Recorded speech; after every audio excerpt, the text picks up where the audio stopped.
Coming up on Saturday on CBS, a top 20 matchup with playoff implications. Dan Lanning and the Ducks on the road against the Hawkeyes. This game marks Lanning's 50th game as Oregon head coach, and it's a must-win for both schools. Oregon is 5th at FBS in scoring, Iowa 4th in points per game allowed. And Dan Lanning joined our Chris Hassel earlier on HQ. Here with the top man of the Oregon Ducks, Dan Lanning, ahead of a huge game on CBS Saturday, 3:30 Eastern Time. Coach, we see you a lot during the game and how amped up you get. What is it like for you the night before a game and then the lead up to a game?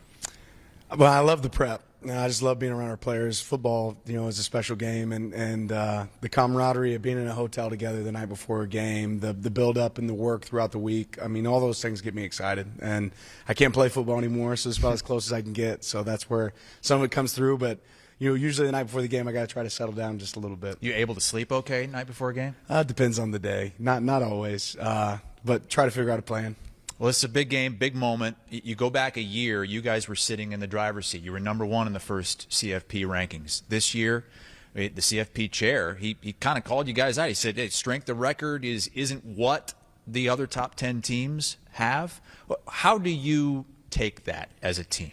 Go play the next game. We're going to play some really good teams here before the season's done. We've played some good teams already, but ultimately all you control is when you go out in the field on Saturday, how do you perform? So we get that chance come this Saturday against a really good Iowa team. You have a really young team. Took them on the road into a whiteout at Penn State and won that game in overtime. What did you learn? What did the young guys learn to play in that kind of environment that you can use tomorrow? Yeah, you're only young when you lack experience, and these guys don't lack experience anymore. We've had a lot of young players that can play for us. We've talked about this team all year as a team that's strength in numbers, and we have young guys that are contributing and older guys that are contributing, and the more guys we have that can contribute, that's going to lead to success for us. A lot has been made about the weather forecast for Saturday. I'm hearing, yeah. You're a Midwestern guy. You know what it's all about, but temperatures in the low 40s, rain, potentially some wind, potentially even snow late in the game. How do you prepare for that? Super soakers at practice. You think I'm kidding, but no. You prepare for the environment. You tell the guys what it's going to be like, and then you say, hey, let's go play football. It's just it's supposed to be some fun.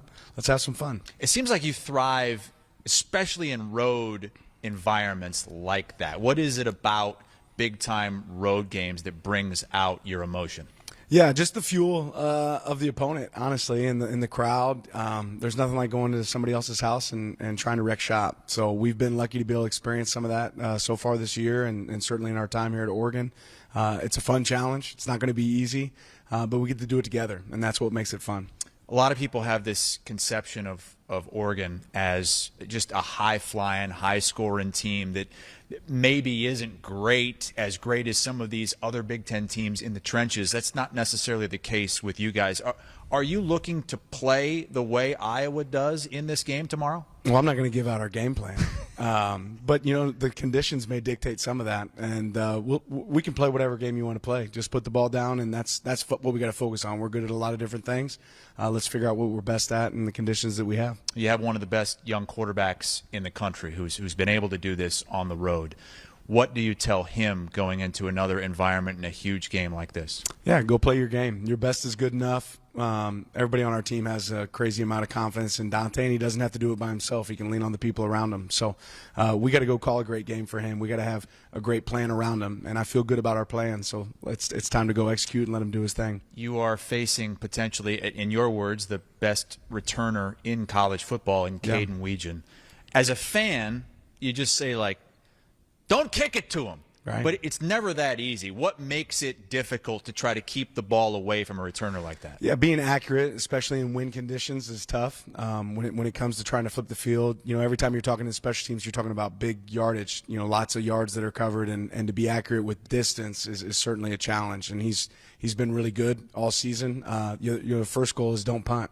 Right, if you don't punt, you don't have to worry about kicking to him in that fast hit. But he's dynamic as a kickoff returner as well. So we have a plan. It's time to go execute it and see what it looks like. You seem like a guy that it feeds off motivation and uses it as kind of, you've even said it, gasoline on the fire in times past. You guys aren't being talked about as a national championship team right now. like you were a season ago. What kind of conversations do you have with your players about that? I don't. We weren't a national championship team last year, so who cares what anybody else says, right? The reality is you got to go play the game.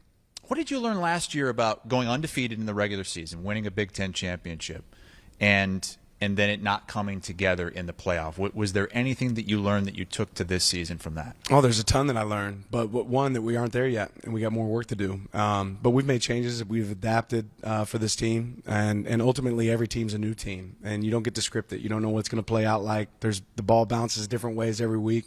We're just excited to have the opportunity to go play Iowa this week. What's the biggest challenge you're going to face tomorrow?